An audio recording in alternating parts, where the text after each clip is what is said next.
Hello Arcadia families, welcome to my Executive Principal weekly newsletter. On Sunday this week from 4 till 8 p.m, the Arcadia Festival is ready to go. The setups have already started. We're really looking forward to seeing you all here, friends, family, acquaintances.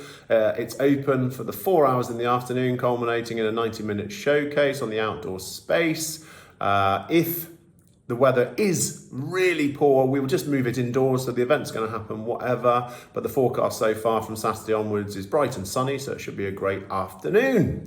As you know, we've recently introduced the celebration of major holidays for high-density nationalities in Arcadia as part of our international mindedness. Congratulations for those celebrating Australian National Day, Indian National Day last week. This will continue through the year. If you are a family who has any ideas about how to celebrate your national identity with the school, please drop a note to Jacqueline or to Miss Fiona Root to find out a little bit more about how we're going to do that. We have Emirates Literature Festival coming up next week. We are a major sponsor of the organisation, and we were delighted to find out that our students from Year 303 were first in the Chevron Readers' Cup, and they've gone through to the finals. That's taking place. We also have a book in the box competition, which we're celebrating on the 2nd, so it should be a really interesting festival. Travelling to school has been problematic, of course, over the last 48 hours because of the heavy rains. We're confident that that is going to dissipate now over the coming days. Thank you so much for your patience. You probably would have seen me out on the crossing between the two sites trying to get the traffic moving. Our priority with our new traffic flow is to ensure we get the traffic moving around so we can get the buses in so everybody can get to school on time.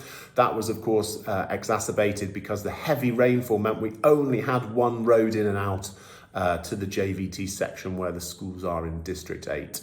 So thank you for your support. That should improve over the course of the coming days.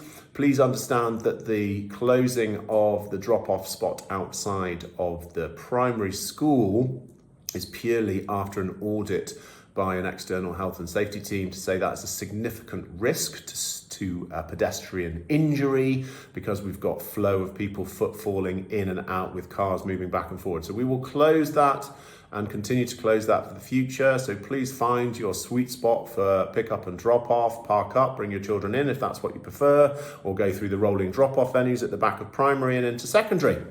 We are about to continue with our Year 6 transition tours for families. We've already hosted a community event in term 1, and we will start with Mr. Rigney and Mrs. Ahmed, our two assistant heads for that secondary phase. Will be starting their tours coming up after half term. Look out for Year 6 parents for the letters coming to you and a chance to meet the new head of secondary, which is really exciting.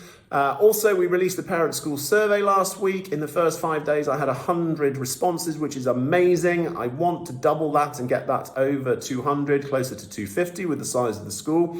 If you haven't filled in the Parent School Survey, please do so. It's quick and easy. It takes 2 or 3 minutes, and it gives me a really good snapshot of positives and areas for development for the school. And it's certainly that I act on with an action plan annually to make sure we're doing the best we possibly can for everybody here in our community. So if you haven't filled it in, please do so. More information you can find in the newsletter and will come to you via Jacqueline. Have a great weekend. Really look forward to seeing you on Sunday. Have a restful time with your family.